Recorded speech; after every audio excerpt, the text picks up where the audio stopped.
Hello, everyone, and welcome to Project Light. We're really excited to see you all tonight.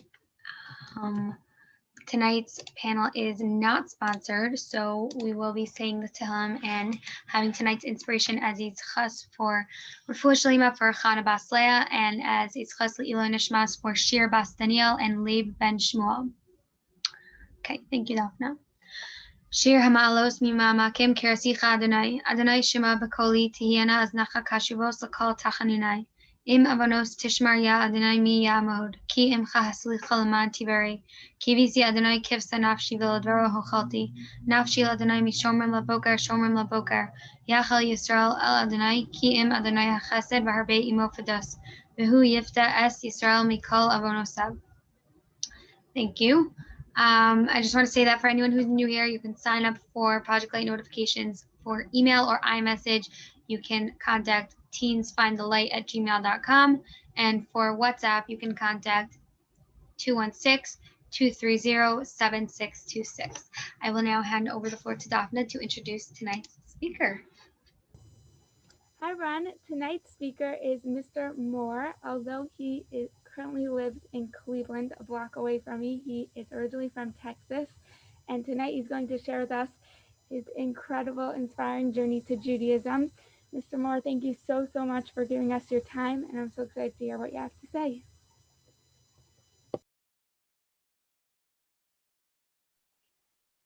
Thank you very much. And can you hear me okay?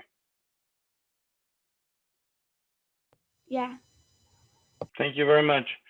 Thank you very much. Good evening, everybody. And Freilich and Hanukkah, a happy, healthy, and bright Hanukkah to everyone as we are cruising toward the last night of Hanukkah. The lighting will be tomorrow night. I want to say a couple of quick things before I get started. Tonight, I am speaking and dedicating Lezecher Nishmas, my amazing, wonderful wife's late husband who passed away from cancer. Tonight and tomorrow is his 7th yard site. Shimon David Yehoshua ben Moshe, his neshama should have an aliyah.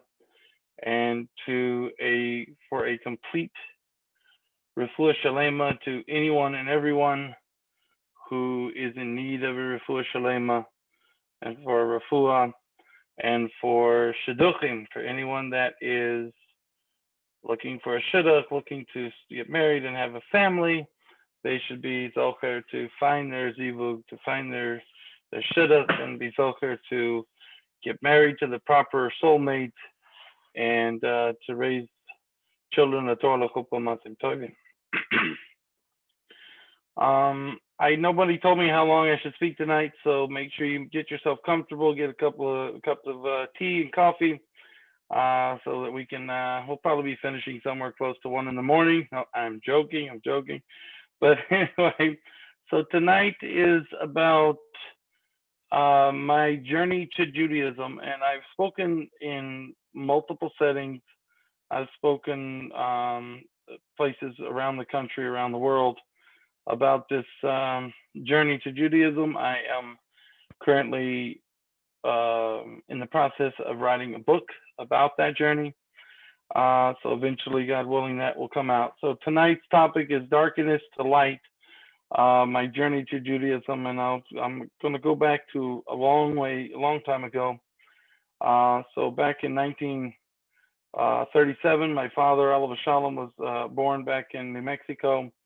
And he grew up, he took over at the age of 10 years old. He took the pulpit with the Church of Christ Christian organization as its youngest ever pastor to lead the congregation at the age of 10.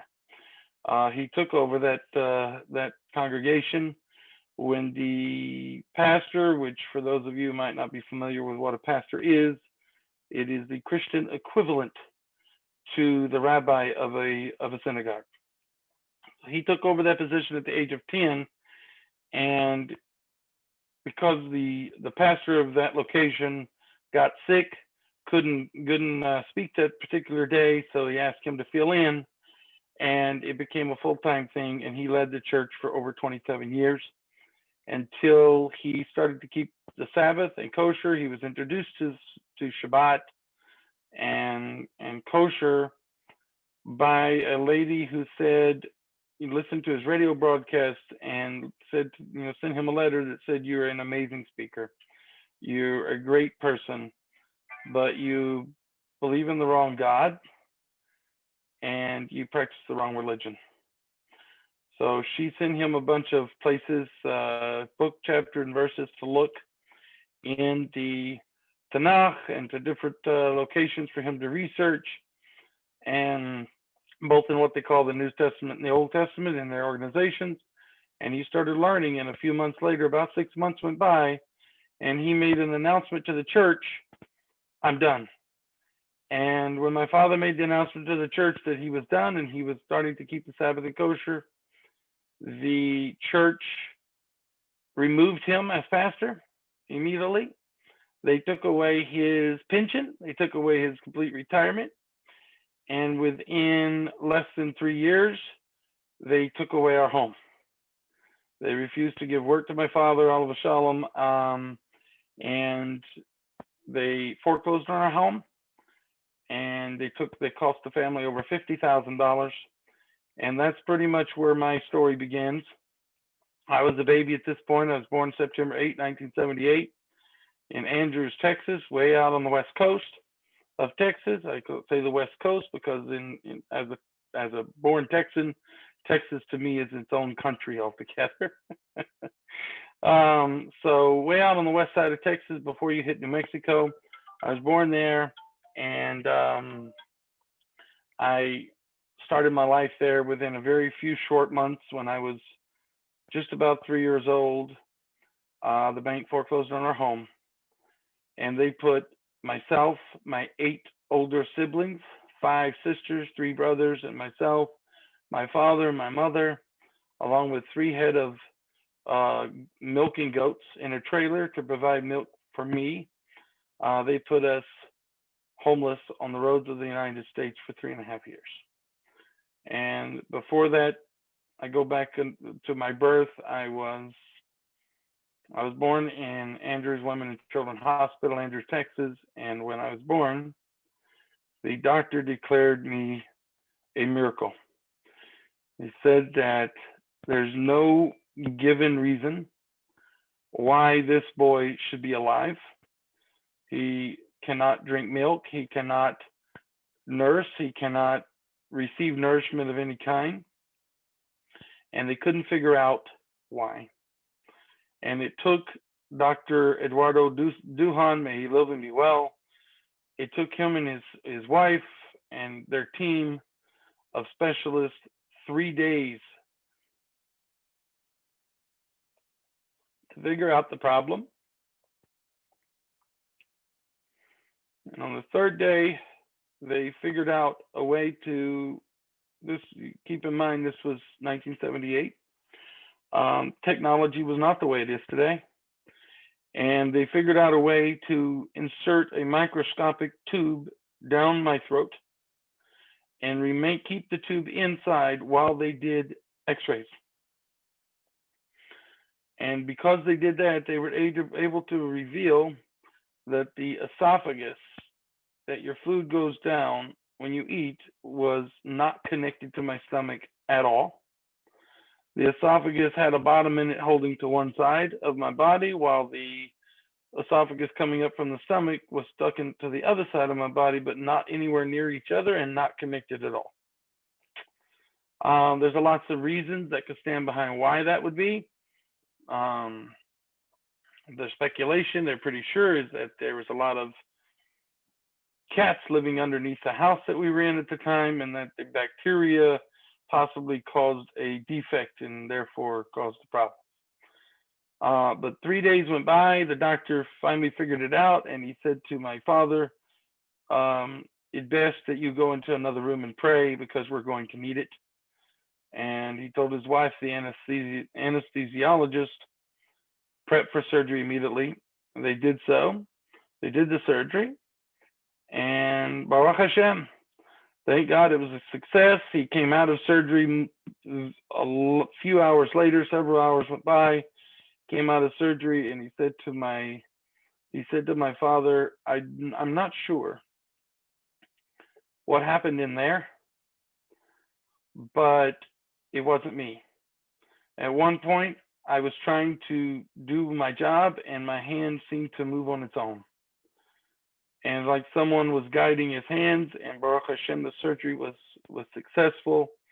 And for the next several years, the only way that I could be nourished and fed was through a tube that they inserted directly in through the stomach in order to feed me directly through this tube.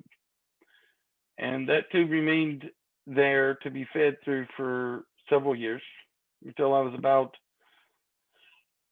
give or take, 3 years old before it popped out of my stomach, allowing me to be fed normally through the mouth.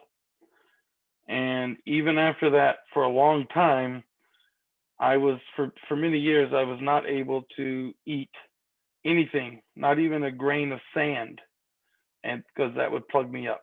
This was the beginning of the life of challenges, to to use a word that I like to use in order to describe what Hashem puts us through. And that was the journey. We went onto the road homeless, and for 3.5 years we traveled in 43 states of the United States.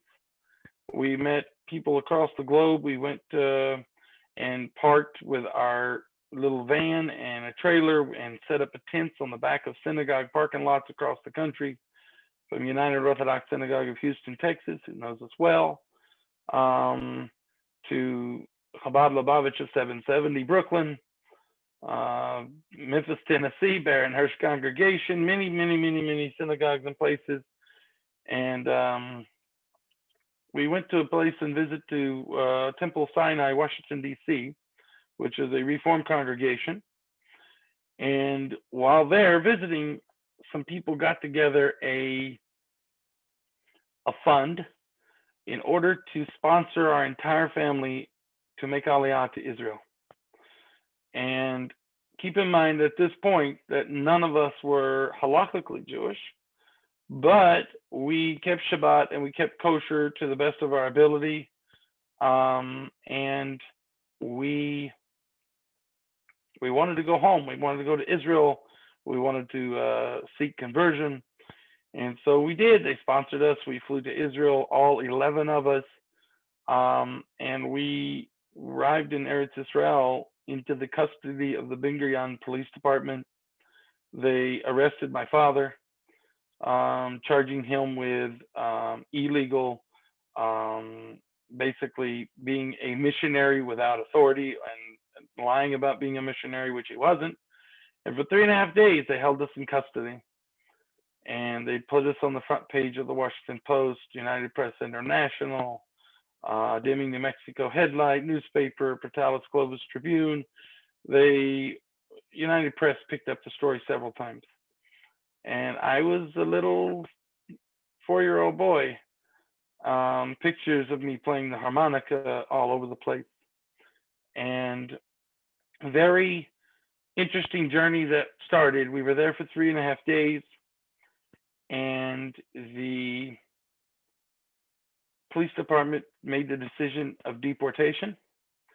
They put us back on a flight back to New York City with no home, no vehicle, no way to do anything, into the freezing cold of New York City.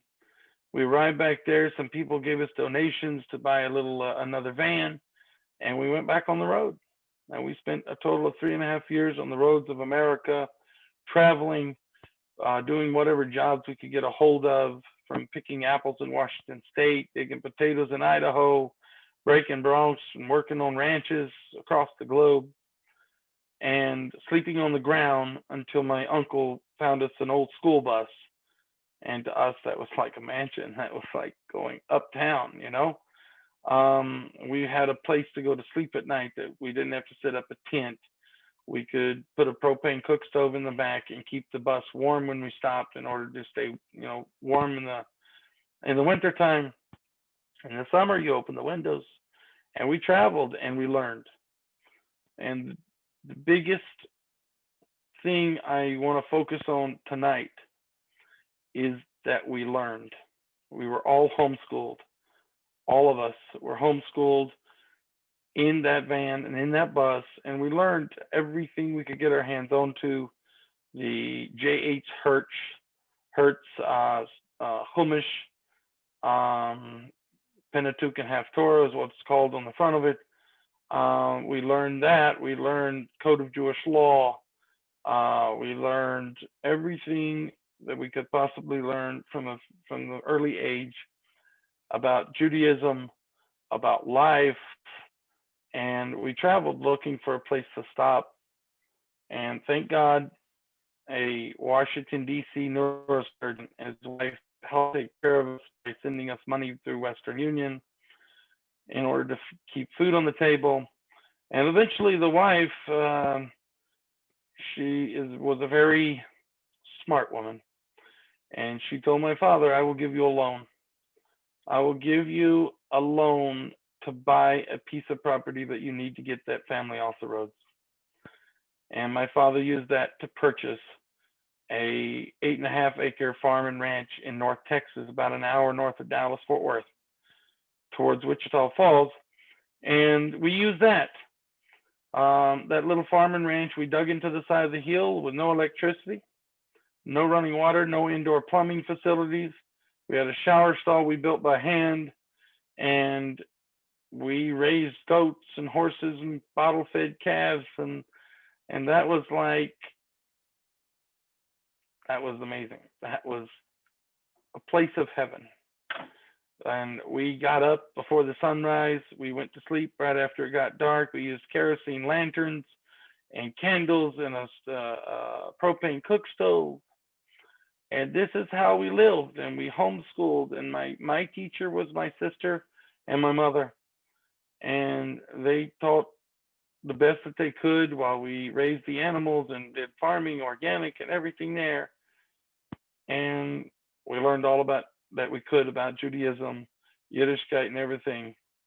And we lived on this ranch here for just about, I guess, 8.5 years, a little bit more. From the time I hit around 6, we arrived at the ranch, and we sold it when I was 16. And while we were there, it was coming time for my bar mitzvah time, but we didn't have an affiliation with any particular synagogue. We had been to United Orthodox Synagogue of Houston with Rabbi Yosef Radinsky, Zichron Levacha, such an amazing tzaddik of our times. He authored multiple books called Torah Concepts. I highly suggest getting them and reading them. He's an amazing writer and speaker, and we learned with him every chance we got. And then it was coming up to my bar mitzvah, and I was on the ranch, and I needed to make a decision. What do? I can't have a normal bar mitzvah. Number one, I'm not halakhically Jewish, so how am I going to do that? And at the same time, I want to do something to basically to show Hashem that, I'm here, take notice, and I'm here to stay, so to speak. So I got out a pen and a paper, and I started writing. I started copying, and I took the Chumash, and I started writing in Bereshit, in Genesis, and I copied in English, word for word, from the Chumash, the entire Sefer Torah. And the week before I turned 13 on the ranch, I completed the entire 5 books of the Torah, copied from Hertz Chumash, word for word, onto paper, and finished a week before I turned 13. That was my personal thing of coming in to,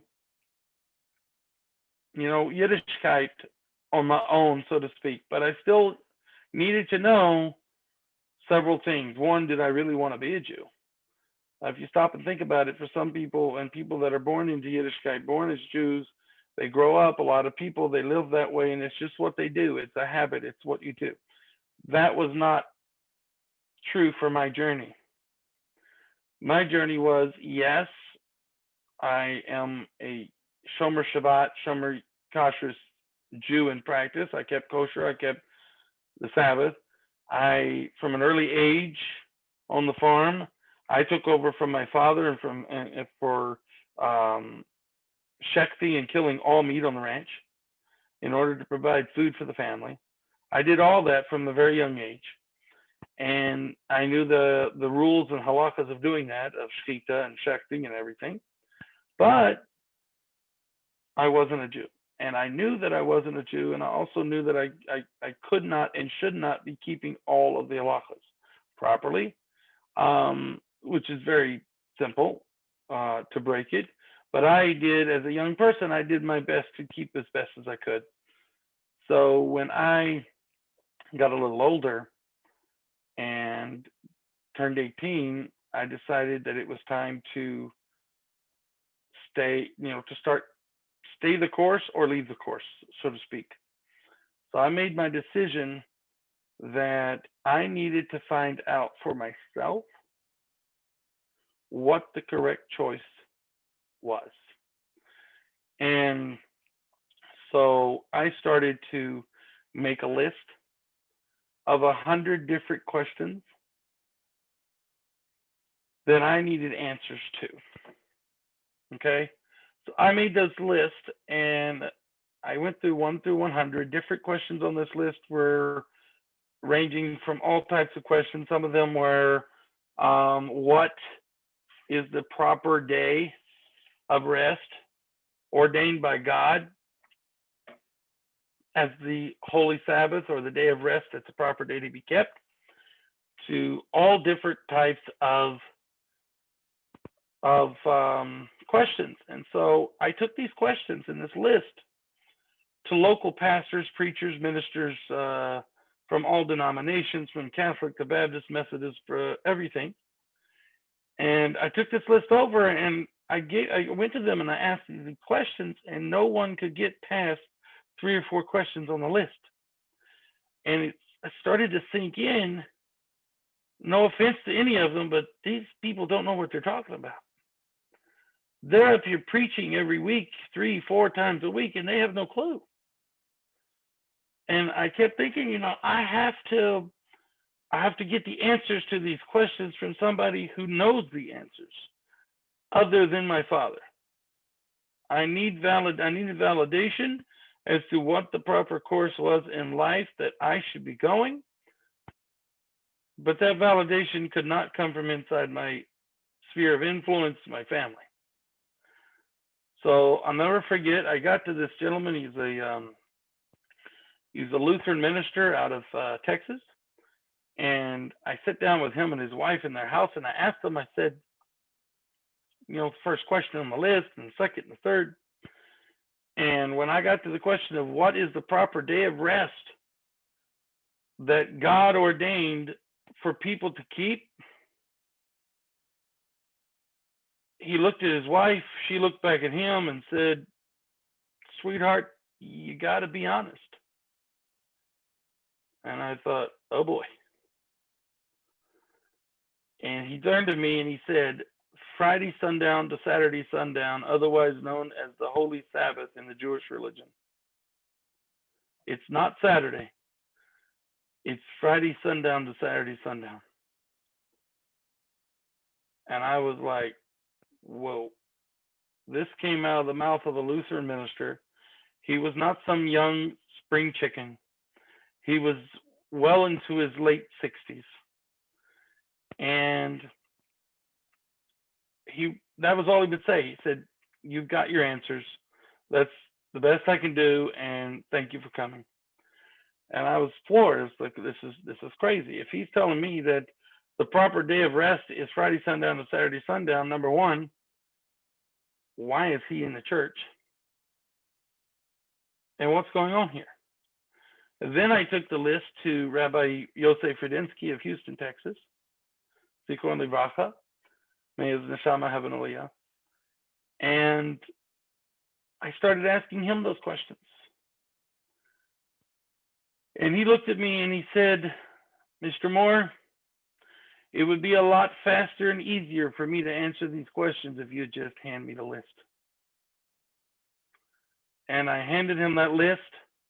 And as he began to quote book, chapter, verse of every single answer to every single question, all of them, all 100 questions, one behind the other, as fast as he could fire them from his mouth, he wrote just as fast on the edge of the paper, book, chapter, and verse where I could find the reference.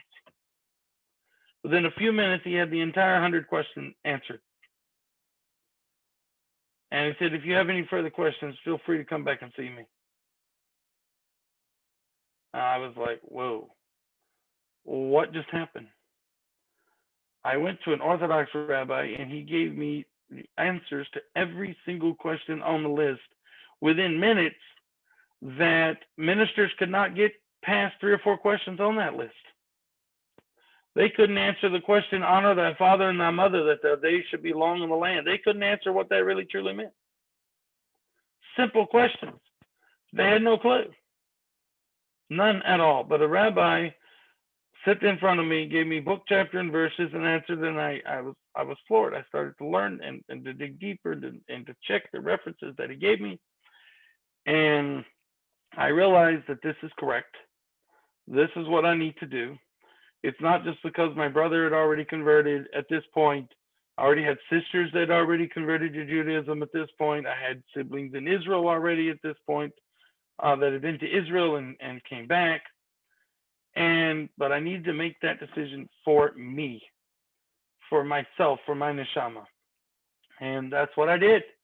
And when I turned 20 years old, I left the property. We had sold the ranch. We moved to a different place in New Mexico, and then we sold that and moved to another place in Texas.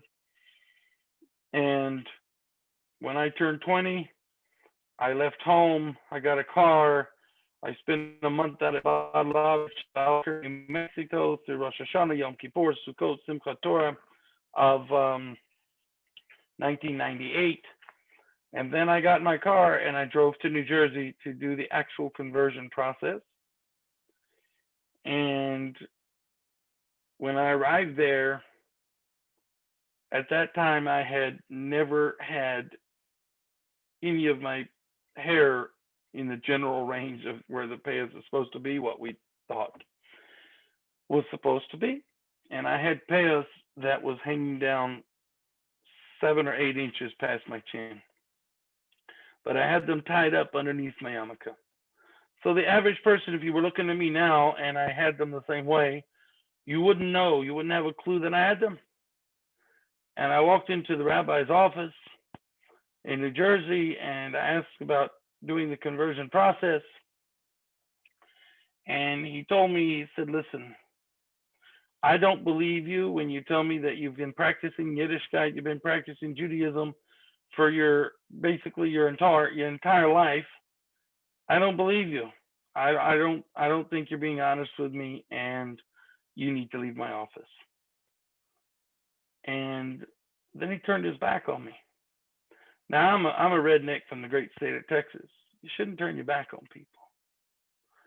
I didn't like that too much.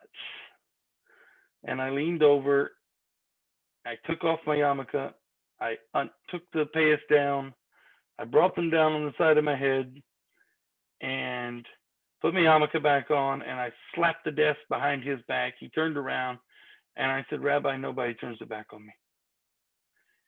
And he looked at my payas hanging down, stunned, and he stared at me, and he kept his eyes on me, and he reached over on the edge of the desk, and he pulled 3 books off of the desk, and he said, when you're done reading these, come back and see me. Because he realized that I was telling the truth. There's no way that somebody that has payas that long grew them overnight. It takes years and it takes years and years. And he realized that if that's true, and he looked at my yarmulke that I was wearing at the time, it wasn't one of these. It was a yarmulke that was brown and old and worn, that was handmade by my mother. that she knitted it with her hands. And he realized he put the two together, this boy is telling the truth. So I started learning, and very short time later, it didn't take me very long, a few months. I completed the conversion process and was scheduled to go to the mikvah. And the Friday night before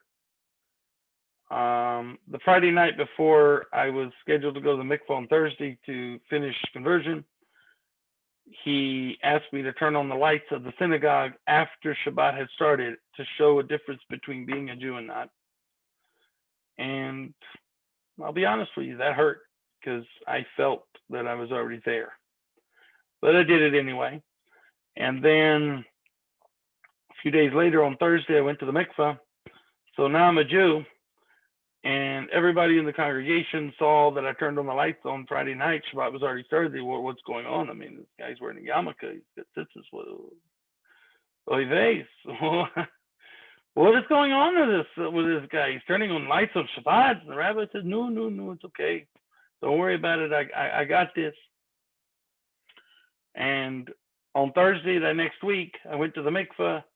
And the following night, I walked into the shul in New Jersey for Kabbalat Shabbat and Ma'ariv, and the rabbi asked me to lead Kabbalat Shabbat and Ma'ariv, to lead the davening, the prayers for beginning of the Sabbath in Hebrew as the Shliach Tzibor from the Bima. Now you got to understand that we are all homeschooled. We are all self-taught. We had no formal education. I had zero formal education at this point outside of homeschooling. I had no yeshiva, no public school, nothing. And people were looking at him like, are you crazy? You just had him turn the lights on last Friday night. Now you're asking him to get up and daven to the Shliach Tzibor. The guy just finished conversion. What are you doing? How's he going to lead davening in English? No. So I got up and I led the service as the Shliach Tzibor in Hebrew properly. Proper self-taught nigunim that I learned by going to shuls across the country, homeless, sleeping on the ground. And I got up and I led the davening and sponsored Kiddush the next day. And that was how I came into proper Judaism, to be a proper Jew, to finish conversion. And Hashem welcomed me to the Jewish faith very, very quickly and very powerfully. I was offered a position, very powerful position, very short time after I completed conversion. I was offered a position with the company I work for, a Walgreens drugstore out of Edison, New Jersey. In the corporate headquarters, boss came in and he offered me a position in Deerfield, Illinois to work for the corporate company. A lot of money, a lot of power, a lot of traveling. And I was debating on going to Israel at that time. I just finished conversion and I was debating, should I stay here? Should I go to Israel? And I told him I'd get back to him. And I got on my bicycle and I rode down to Jerusalem Pizza in Highland Park, New Jersey. I said, I'm going to have dinner. I'm going to think about it. I'll give him his answer tomorrow. And on my way home, riding my bicycle from down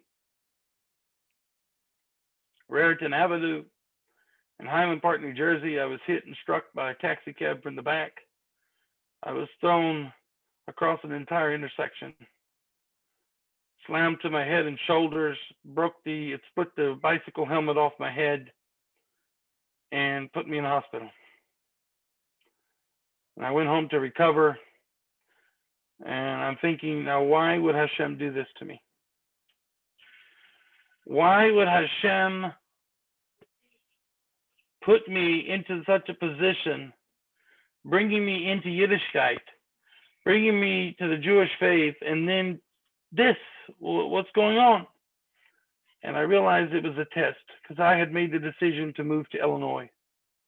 And to move to Illinois meant that I would not be going to Israel. I would not be going to yeshiva. I would be taking on a position as a second in command of all the Walgreens worldwide. That would be putting money, power ahead of Torah. And I realized Hashem knew I needed a wake up call. He knew I needed one in a very big way. And I took it. I recovered. I said to Walgreens, thank you very much, but no thank you. I love you, but I don't want to be you. And I'm out of here. And I booked a flight and I flew to Israel for a 90-day visit to Machon Meir Yeshiva of Yerushalayim, Israel. I went over to Israel and I said, I'm going to go for 90 days. I'm going to learn in yeshiva. The yeshiva my brothers, all three brothers went to. By this point, they had all went to yeshiva. They had all converted. My three older brothers had all converted to Judaism at this point. And also, all the other siblings had converted except for two at this point. Different places, one in Yerushalayim based in, two sisters in a kibbutz, sister and two brothers in Houston, Texas. They all became Jews. And some went to Israel and came back. And at this point, I already had other siblings move to Israel, had gotten married. And it was crazy. I mean, life was great. But here I was laying on my back going, whoa, what just happened? So I went to Israel. I went for 90 days to learn in Yeshiva Machon Meir, Kiryat Moshe Yerushalayim. I learned Hebrew, to speak Hebrew. I went to Yeshiva, and when my return flight from Eretz Israel took off from Tel Aviv back to New York, I was not on it. I stayed at Machon Meir Yeshiva. I learned. I remained in Israel for over 4 years before I returned to America. For those of you who are asking questions, by the way, I see them popping up. I will try to get to those. I will go through the list in a couple of minutes. I don't want to leave anybody out with your questions, but I want to kind of bring up to this point. So I learned in Israel. I lived in Israel for 4 years, and then I decided to come back to America. And I came back to America, spent some more time in Texas and New Jersey and California and Washington, D.C. and Florida and all over the place. I was a mashgiach and chef for just around 12 years in multiple places around the country and the world, from Yerushalayim to George Washington University, D.C. And each child, each brother and sister came and converted on their own at different times over the history. And, I said, I'm back. I'm going to make the best of being back in Chutz La'aretz, and I did what I needed to do. I went back to work in Texas and moved on. Had a couple of, a few bad experiences in the relationship realm. I'm sure a lot of people on this Zoom call have had a few interesting experiences in the shidduch world themselves. And I just kept helping people and working. I made several shidduchim while in Israel. I made some more when I came back to America. I hosted and co-hosted singles events in Israel as a single myself. Went through a lot of different things. And then I moved back to New Jersey. And while in Jersey, I came to Hanukkah of 2015. And the first day of Hanukkah, my Rebbe, Harav Tzvi Kleiman Zichron Livracha, his neshama should have an aliyah, passed away on the first day of Hanukkah of 2015. I was living in New Jersey in an apartment, and it brought me very low.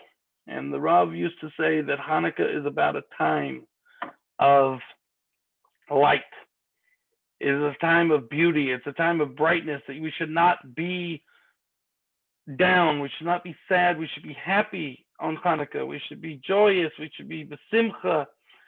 And yet you left me on the first night of Hanukkah, Rav. What's going on here? Little did I know he left me to come back and help me. And a few nights later, friends invited me to listen to Matityahu live in concert in New Jersey. I'd known him when I was in Israel in previous years. I said, why not? What am I got to lose? Well, I go listen to the concert, I go home and continue into my funk, my negativity and my mindset like it was. I said, okay, what am I got to lose? I go home and I continue to be sad.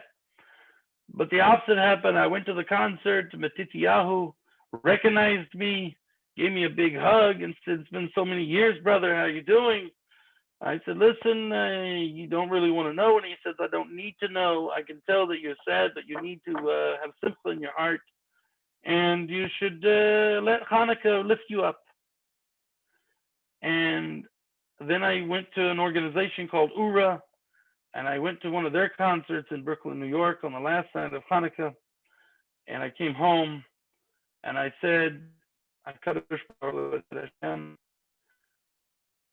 tired of the shidduch world. I'm tired of trying to find a shidduch and going through all these troubles.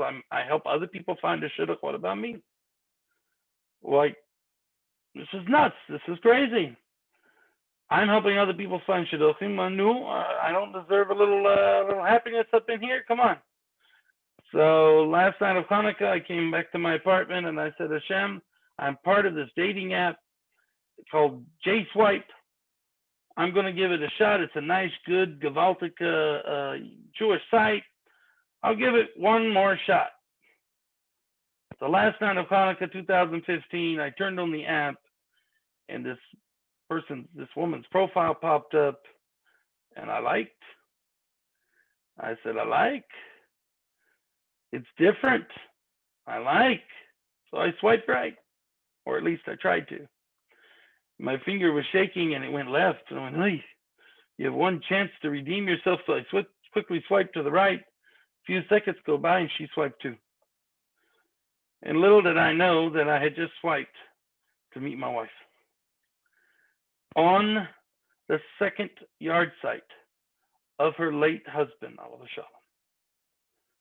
On his second yard site, we started talking, and we talked for a couple of weeks.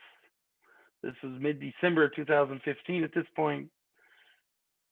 December 25, I had off for the long weekend for the Goyish holiday.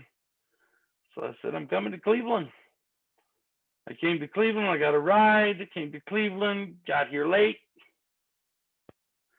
3 o'clock in the morning late, but I brought Chinese chicken.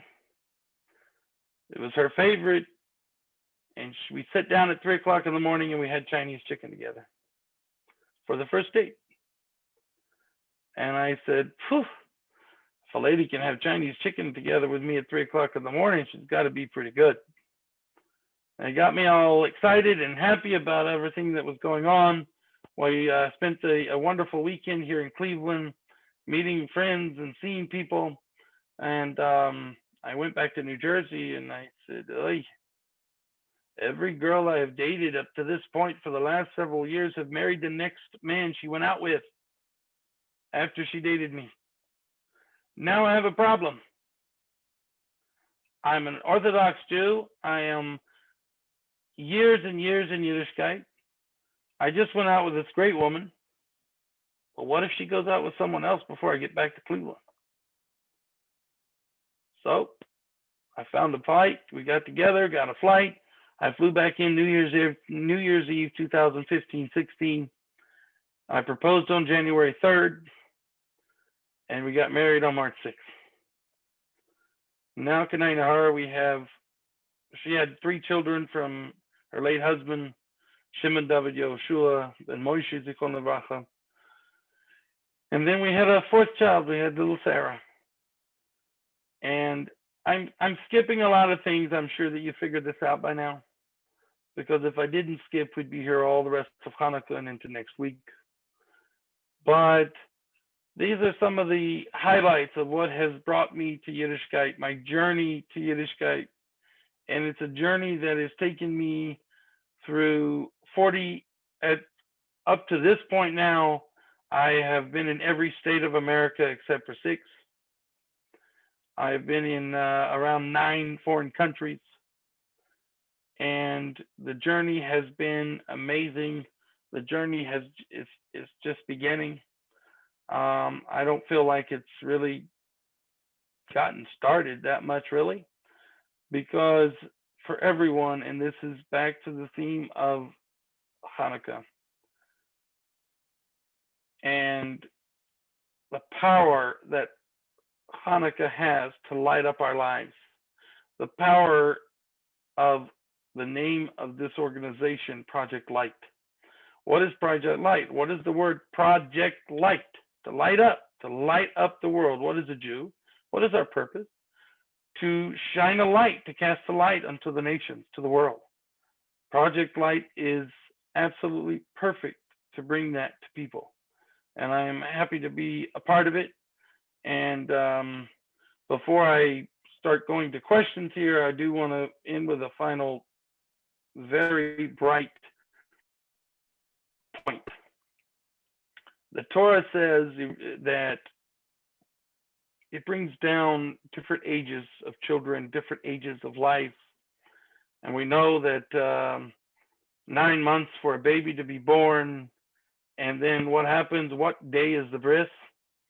The bris is on what day? The 8th day, right? But we have other things that are in the Torah, and you go on through, and it references different things. So you go up that the bat mitzvah is at 12 for a girl, 13 the bar mitzvah for a boy, and then it moves on further, and it says shmonayeser lechupa, the gil esrim litzava, that at the age of 18, a man should go to the marriage canopy, to the chuppah, and 20 to the military.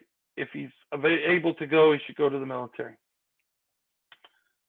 And I met my beautiful wife, and we were zocher to go to the chuppah with the Masada Kedushin being Harav Danziger of the Alexander Shul of Cleveland. And the reading of the Ketubah was done by Rav, my amazing and esteemed Rav Davidovich of Heights Jewish Center, who traveled from Cleveland, all of them, both their families, to New Jersey to do the chuppah so that my parents from the nursing home could be at the wedding. And that wedding, when I married my wife, took place in the same synagogue, on the same bima that I did my conversion to Judaism on.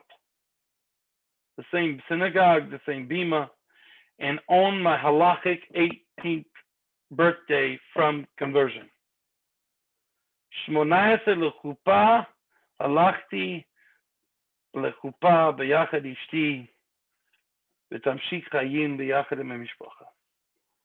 On my 18th birthday, I went to the chuppah, married my wife, and began my family, my life with a family. This is a quick overview. There's thousands and thousands and thousands of more hours that we could go into it.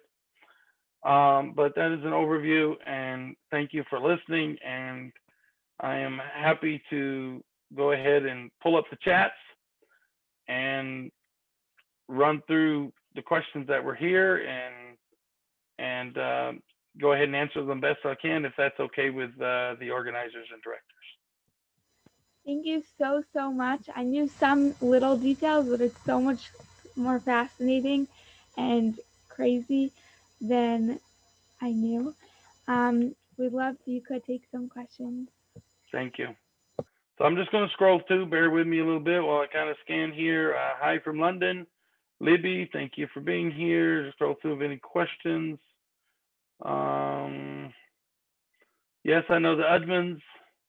Absolutely. What is my Jewish name? That's an interesting question.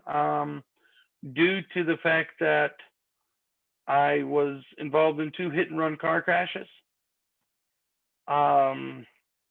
2, I was one that was right after I converted, another one in 2014 that almost took my life. The first one took me through the tunnel into the light of the next world, and I came back. That's another topic for another time. What's my Jewish name? I normally do not pronounce it outside of the Beit Knesset if possible. I will spell it if anyone wishes to listen closely. Aleph Samech Aleph is the first name, and Yoel is the middle name, Ben Avraham.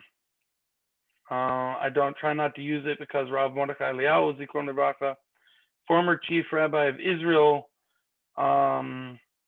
said that I should stop using it on a daily basis and use a nickname, which is why I go by Yoyo. Esther, when did your parents convert? They did not. My parents never officially converted. They kept Shabbat and kosher and Judaism up until they passed away a little over 3 years ago. They're both buried in a cemetery in New Jersey. They never officially converted, but I'm the youngest of 9, and 8 out of 9 of us did convert to Orthodox Judaism, and my oldest sibling is not Jewish at all. RL, how did your siblings come to Judaism? They came the same way I did, sort of, each in their own way. They each learned in their own way. They each made their own decisions. I had, as far as I know, nothing to do with their decisions. My brother, one brother converted in Israel first, and then a sister and 2 brothers in Texas, and then 2 more sisters back in Israel and a kibbutz, and then another sister, I believe, did her process out in Colorado, I believe, if that's correct. I think we're sharing the story. I didn't hear the beginning. Am I a Baal Tshuva or a Ger? I am a Ger Tzedek. You would call me a Ger. I consider myself a FFBGT, which is a from birth Ger Tzedek. So I've been practicing religious Judaism from the time I was born, but I didn't convert until I was 20 years old in New Jersey. How old were you when you learned in Eretz Israel? I was 20. From the time I was 20, just a 20 and a half, until I was 24.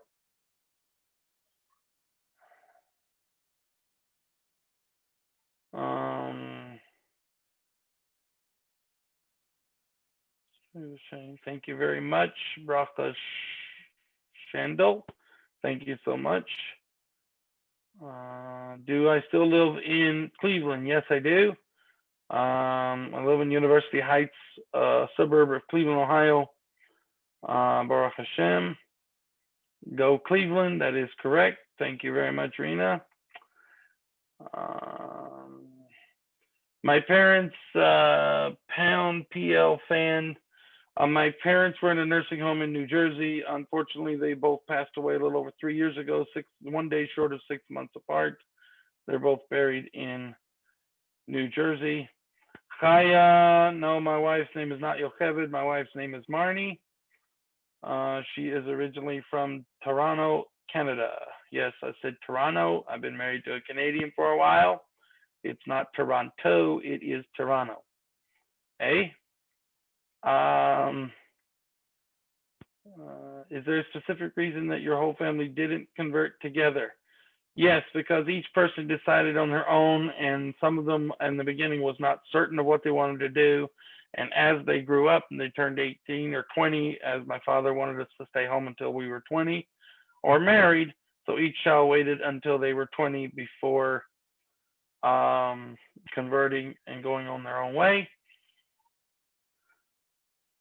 Why did your family look into Judaism? I answered that at the beginning, but you may not have been on. So my father got a letter from a lady in response to a radio broadcast that said you're in the wrong religion and you believe in the wrong God, some book, chapter, and verses, and he started learning, and that began the whole process to where we are now.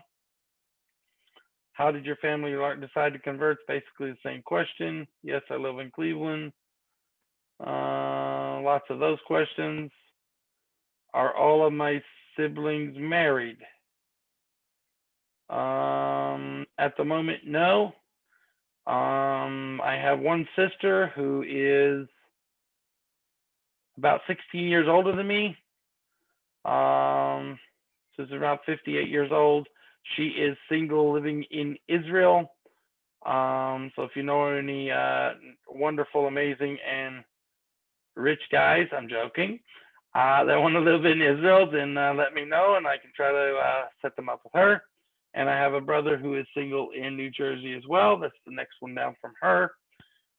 He is also single and Orthodox.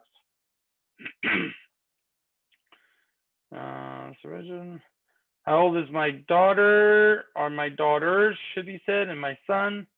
My oldest daughter is, God willing, turning bat mitzvah in January, and my next daughter is 10, my son is 8, and our youngest is 3.5. Brachi Warman, I answered that question already about Judaism. Osofsky, pleasure to hear from you from Baltimore, known you for quite some time. Tukalski's, I'll get into that later. Yes, I do. I know all these people. Thank you very much. Interesting question. Why did we visit all 50 states? We have not visited all 50 states yet. We've been in 43 states while traveling. I hit a few more after I got older. My father went looking for work and preaching and trying to get people to turn to Judaism. Every church pretty much that he ever preached in, he went back to those churches while homeless to tell them about Judaism. Carolyn Seton, yes, there's a huge community in Cleveland. You're welcome to come check it out. It's a gewaltig and wonderful community, full of good people. Judaism, how was you exposed? You answered that. Daughters, siblings. My brother converted first, and then on and on. I answered that also. These are wonderful questions and repeating. Thank you. Arya Zuckerman, thank you very much. You share a birthday with me and one of my wonderful and esteemed Torah learning partners out of Baltimore, Maryland, Arya Zuckerman. It's good to have you on the line. And thank you for sharing in consistent weekly Torah learning. Tali, do you love Jews? I should hope so. I am one. Absolutely, I love all people of the world. It is bad midos that I do not like, but love everyone. That is the way to be. Odelia, I answered that, how old my children are. Thank you very much on the Mazel Tov for the Bat Mitzvah. Who sent us the letter? It was a lady out of, I believe, New Mexico. But after she sent the letter to my father, she saying that he was in the wrong religion and believing in the wrong God, she sent the letter in the mail. You got to understand that mail and stuff was not the way it is today. It took somewhere between 3 weeks and a month for a letter to travel from one state to another. So by the time my father read the letter, she had passed away. So her final act in this world was to push that letter to my father that changed the course of history. One letter. Probably took her 10 minutes to write. Maybe a little longer if she was older. That one letter had the power to change the course of history for generations to come. And I went through all of the questions, I believe. I'm just going to double check to make sure nothing else. A random person, that is correct. If you want to reach me, feel free to reach out to the directors of this group for contact information. If you want to reach me personally, I will leave that up to the group. If you want to give my information out, that's fine. I am a shotgun matchmaker for a little over 18 years now. I've made 9 successful shidduchim, hosted over 20 singles events, including one 2 years ago here in Cleveland. So if anybody is looking for shidduchim, no, yalla.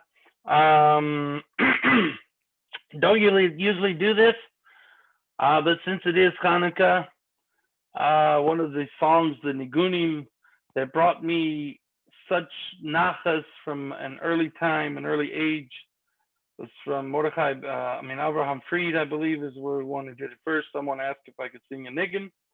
I think it's a pretty cool idea, as this is next to the last night of Hanukkah.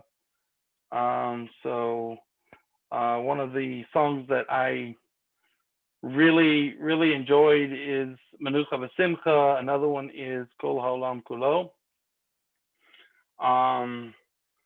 If you know what that song means,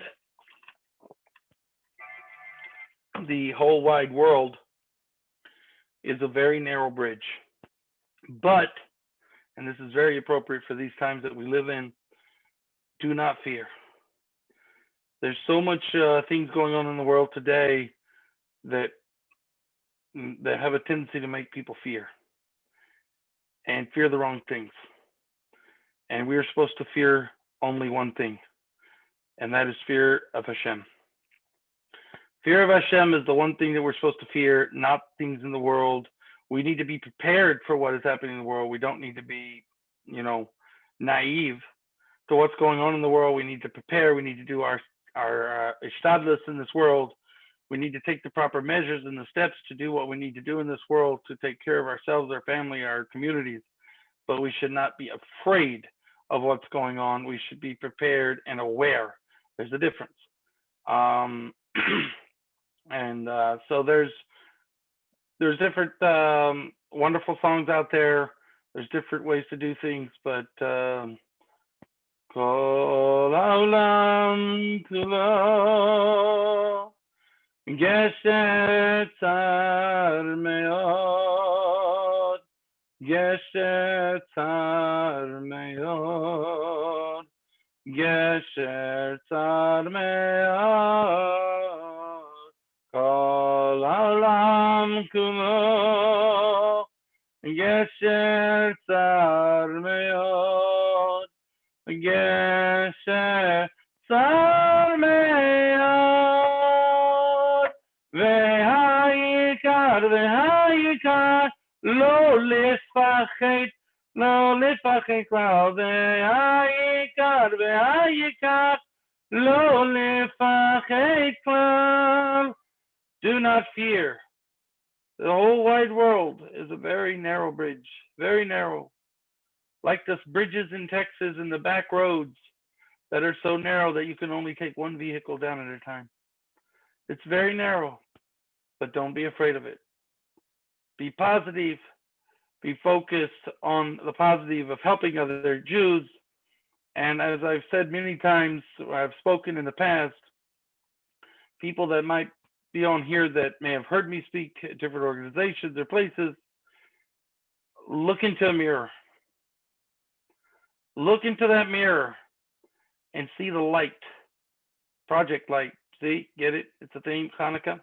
Look into the light and be the reflection in that mirror. Be the brightness and the light that reflects out of that mirror to enlighten and brighten the world around you.